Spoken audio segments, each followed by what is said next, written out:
আজকে আমরা পড়ব না গ্রিন হাউস এফেক্ট। কি পড়ব আমরা? Green house effect. আচ্ছা, গ্রিন হাউস এফেক্ট জিনিসটা কি না, দেখো, সূর্য থেকে আগত রশ্মি কী করে পৃথিবী পৃষ্ঠকে উত্তপ্ত করে। তো কারা উত্তপ্ত করে? ম্যাক্সিমাম যে ইনফ্রারেড রেড বলে একটা অবলোহিত রশ্মি, ওটা কি করে না ভূপৃষ্ঠকে উত্তপ্ত করার জন্য বিশেষভাবে দায়ী। তো ইনফ্রারেড রশ্মিগুলো যখন বা অবলোহিত রশ্মি যখন সূর্য থেকে আগত হয়, সূর্য রশ্মি যখন পৃথিবী পৃষ্ঠে পড়ে, তখন তার তরঙ্গদৈর্ঘ্যগুলো ক্ষুদ্র তরঙ্গদৈর্ঘ্যগুলো থাকে। তো সেগুলো কি অনায়াসে পৃথিবী পৃষ্ঠে চলে আসে এবং পৃথিবীকে উত্তপ্ত করে কি করে আবার সেটা বিকিরণ পদ্ধতিতে কি হয় না মহাশূন্যে চলে যায়। এবার যখন পৃথিবী পৃষ্ঠ থেকে মহাশূন্যে যায় তখন কি হয় না তার তরঙ্গদৈর্ঘ্যগুলোকে দীর্ঘ হয়। এই দীর্ঘ তরঙ্গদৈর্ঘ্যগুলোকে কি করে না এই যে কিছু গ্যাস, কি gas? Methane, carbon dioxide, nitrous oxide আর হচ্ছে গিয়ে কি CFC, এগুলো কি করে না কিছু পরিমাণে শোষণ করে আবার কি করে সেটা পৃথিবী পৃষ্ঠে আবার ছেড়ে দেয়। তো এই যে প্রক্রিয়াটা একে বলে গ্রিন হাউস এফেক্ট। তো এর ফলে কি হয় না পৃথিবীর উষ্ণতা গড় উষ্ণতা কিছুটা বৃদ্ধি পায়। তাহলে কি বললাম? গ্রিন হাউস এফেক্ট কী জিনিস না সূর্যরশ্মি থেকে আগত রশ্মিগুলো কি করে না সূর্য থেকে আগত রশ্মিগুলো পৃথিবী পৃষ্ঠে এসে পৃথিবী পৃষ্ঠকে উত্তপ্ত করে। উত্তপ্ত করার পরে কি হয় না তার কিছু অংশ কোথায় ফিরে যায় না মহাশূন্যে ফিরে যায়। মহাশূন্যে যখন ফিরে যায় তখন ইনফ্রারেড রেডগুলো যে অবলোহিত রশ্মিগুলো কি হয় তার তরঙ্গদৈর্ঘ্যগুলো বৃদ্ধি পায়। এই যে দীর্ঘ তরঙ্গদৈর্ঘ্য বিশিষ্ট ইনফ্রারেড রেড বা অবলোহিত রশ্মিকে কি করে না এই গ্যাসগুলো কি করে শোষণ করে, খুব কম পরিমাণে শোষণ করে আবার কি করে আবার সেটা পরবর্তীকালে ছেড়ে দেয়। কোথায়? ভূপৃষ্ঠে আবার চলে আসে, ভূপৃষ্ঠে আবার তাপটা চলে আসে। তো এই যে প্রক্রিয়াটাকে বলা হয় কি না তোমার গ্রিন হাউস এফেক্ট। আচ্ছা, এই যে গ্যাসগুলো এই প্রক্রিয়াটাকে করে, মানে যে গ্যাসগুলো এই যে দীর্ঘ তরঙ্গদৈর্ঘ্য বিশিষ্ট ইনফ্রারেড রেড বা অবলোহিত রশ্মিগুলোকে শোষণ করে আবার পৃথিবীতে ফেরত পাঠায়, এগুলোকে বলা হয় কি গ্রিন হাউস গ্যাস। তো কি এগুলো হচ্ছে গিয়ে কি না কার্বন ডাইঅক্সাইড, আরেকটা কি না তোমার মিথেন, নাইট্রাস অক্সাইড আর হচ্ছে গিয়ে কি CFC, ঠিক আছে, ক্লোরোফ্লোরোকার্বন। এবার আসি আমরা যে এগুলো ফলে কি হয় গ্রিন হাউস এফেক্টের ফলে কি হয় না গ্রিন হাউস এফেক্টের ফলে কি হয় না পৃথিবীর গড় উষ্ণতা কি করে না বৃদ্ধি পায়। এই পৃথিবীর গড় উষ্ণতা বৃদ্ধি পাওয়াকে কি বলা হয়? বিশ্ব উষ্ণায়ন বলা হয়। কি বলা হয়? বিশ্ব উষ্ণায়ন, মানে পৃথিবীর যা টেম্পারেচার তার থেকে বৃদ্ধি পাচ্ছে। তোমাদের যদি বলে বিশ্ব উষ্ণায়ন কি লিখো তো কি বলবে না মনুষ্য সৃষ্টির কারণে বা প্রাকৃতিক কারণে পৃথিবীর গড় উষ্ণতা যে বৃদ্ধি পাচ্ছে তাই কি বলা হয় না বিশ্ব উষ্ণায়ন বলা হয় বা গ্লোবাল ওয়ার্মিং বলা হয়, যেটা একটা খুবই ভয়ঙ্কর একটা দিক আসতে চলেছে পৃথিবীর বুকে, বিশ্ব উষ্ণায়নটা। আচ্ছা, এই যে গ্রিন হাউস গ্যাস এগুলো কি তার উৎস কি? যেমন কার্বন ডাইঅক্সাইড, এর উৎস কি না জীবাশ্ম জ্বালানি। জীবাশ্ম জ্বালানি কি জিনিস না জীবাশ্ম জ্বালানি হচ্ছে ওই জ্বালানি যেগুলো কি না বহু বছর আগে জীব দ্বারা গঠিত কি হয় না ভূপৃষ্ঠের নিচে চাপা পড়ে বিভিন্ন ভৌত এবং রাসায়নিক প্রক্রিয়ার পরে কি হয় না সেটা জ্বালানিতেও রূপান্তরিত হয়। মানে কীগুলো সেগুলো হচ্ছে কয়লা। আমরা জানি যে প্রচুর আগে থেকেই হয় না বনের যে কাঠ থেকে কি হয় না কাঠ থেকে কয়লার সৃষ্টি হয়েছে, কয়লা আর কি না আর হচ্ছে গিয়ে তোমার পেট্রোলিয়াম, বিভিন্ন পেট্রোলিয়ামের যেগুলো থাকে যেগুলো ডিজেল, পেট্রোল, কেরোসিন, এইসব গ্যাসোলিন, এগুলো হচ্ছে গিয়ে জীবাশ্ম জ্বালানি। আচ্ছা, আরেকটা কি মিথেনের কোথায় উৎস না পচা গলা জিনিস থেকে মিথেনের উৎস হয়। নর্দমার পচা গলা আবর্জনা থেকে কি হয় মিথেনের সৃষ্টি হয়। নাইট্রাস অক্সাইড, নাইট্রাস অক্সাইড কোত্থেকে উৎপত্তি হয় না নাইট্রাস অক্সাইড বিভিন্ন রাসায়নিক সার থেকে উৎপত্তি হয়। এই যে তারপর যানবাহন নির্গত ধোঁয়া থেকেও কিছুটা নাইট্রাস অক্সাইড উৎপন্ন হয়। আচ্ছা, এবার হচ্ছে ক্লোরোফ্লোরোকার্বন CFC, সেটা কোত্থেকে হয় না এসি থেকে, রেফ্রিজারেটর থেকে হয়, এসি, তারপরে ফ্রিজ, এগুলো থেকে, আর প্লাস্টিক শিল্প থেকে এই গ্রিন হাউস গ্যাসটি উৎপত্তি হয়। আচ্ছা, পরিবেশের উপর বিশ্ব উষ্ণায়নের সম্ভাব্য প্রভাবগুলো কী? দেখো এগুলো খুব ভয়ঙ্কর। কি কি? উষ্ণতা বৃদ্ধি পাবে।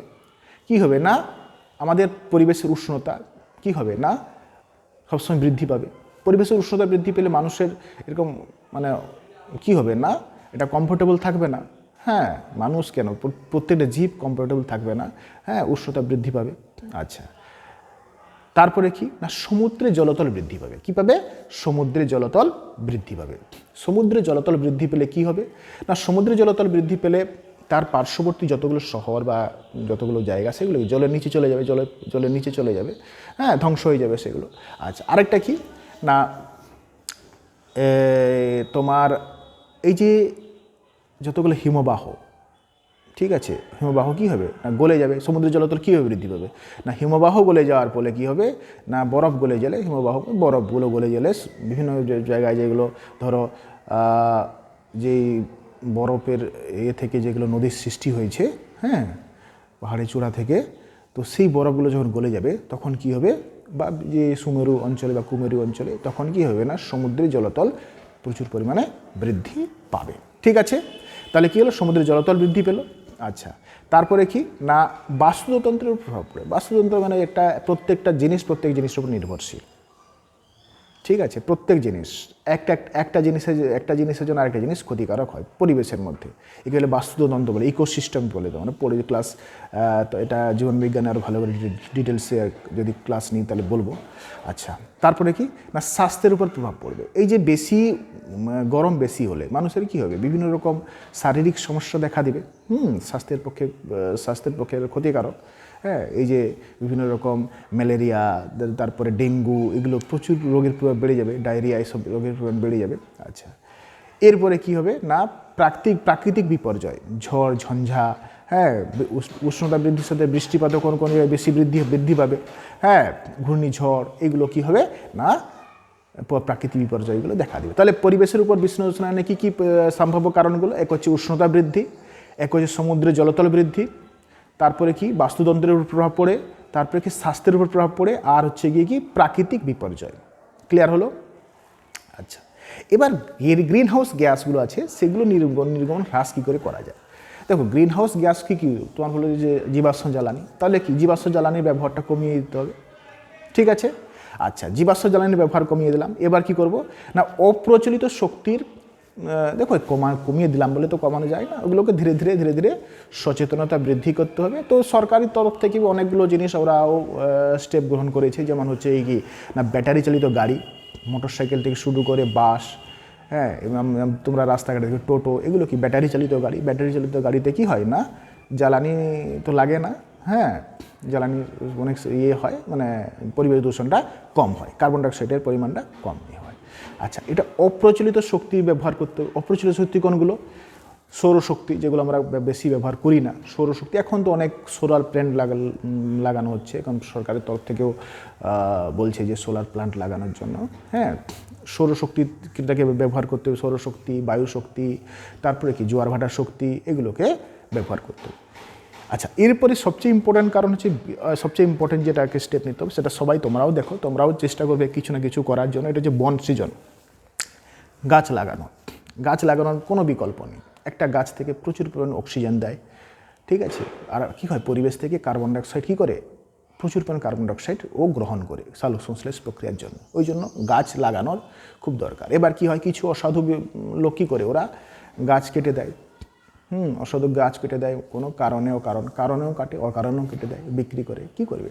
হ্যাঁ, তো এগুলোকে রোধ করতে হবে। আচ্ছা, এবার কি সিএফসি মানে ফ্রিজ, এসি, এগুলোকে একটু সীমিত ব্যবহার করতে হবে। আর প্লাস্টিকজাত দ্রব্য থেকে একটু দূরে থাকতে হবে। হ্যাঁ, এবার কি না জৈব প্রক্রিয়াকরণ কী করা হয়, যে আমরা যেখানে ফেলে দিই, সেখানে ফেলে দিই, যেখানে কি হয় না ওই যে তোমার পচা গলা জিনিসগুলো যেখানে পড়ে থাকে, তো সেগুলোকে কী করতে হবে না সেগুলোকে প্রক্রিয়াকরণের একটা উপায়। এখন অনেকগুলো করেছে, দেখবে দূষিত পদার্থ অনেক জায়গায়, হ্যাঁ, ইউজ মি বলে ডাস্টবিন করা হয়েছে। মানুষ যদি সেখানে কিছু করে তাহলে কি হয় পরিবেশ দূষণের হাত থেকে একটু রক্ষা পায়। তোমরাও দেখবে যখন যেখানে ডাস্টবিন দেখবে যদি কোনো আবর্জনা হাতে থাকে ডাস্টবিনে ফেলার চেষ্টা করবে। ঠিক আছে, আচ্ছা, তারপরে কি না নাইট্রোজেন গঠিত সারের ব্যবহার কমিয়ে কি জৈব সারের পরিমাণটা বাড়াতে হবে। ঠিক আছে, আরেকটা সবচেয়ে বড় জিনিস হচ্ছে জনসচেতনতা বৃদ্ধি পেতে হবে। সবাই তো বোঝে না, সবাইকে একটু জিনিসটা বোঝাতে হবে। ঠিক আছে, তাহলে আমরা কি পড়লাম? গ্রিন হাউস গ্যাস পড়লাম, বিশ্ব উষ্ণায়ন পড়লাম, তারপরে বিশ্ব উষ্ণায়নের কি পরিবেশের উপর কী কী প্রভাব পড়লাম, আর সেগুলো কি করে কম করা যায় বা কি মানুষের যে তোমার পরিবেশ কী রক্ষা করা যায়, হ্যাঁ, গ্রিন হাউস গ্যাস যাতে কম নির্গমন হয় তার একটা ব্যবস্থা আমরা কী করা উচিত তার জন্য কিছু বললাম। ঠিক আছে।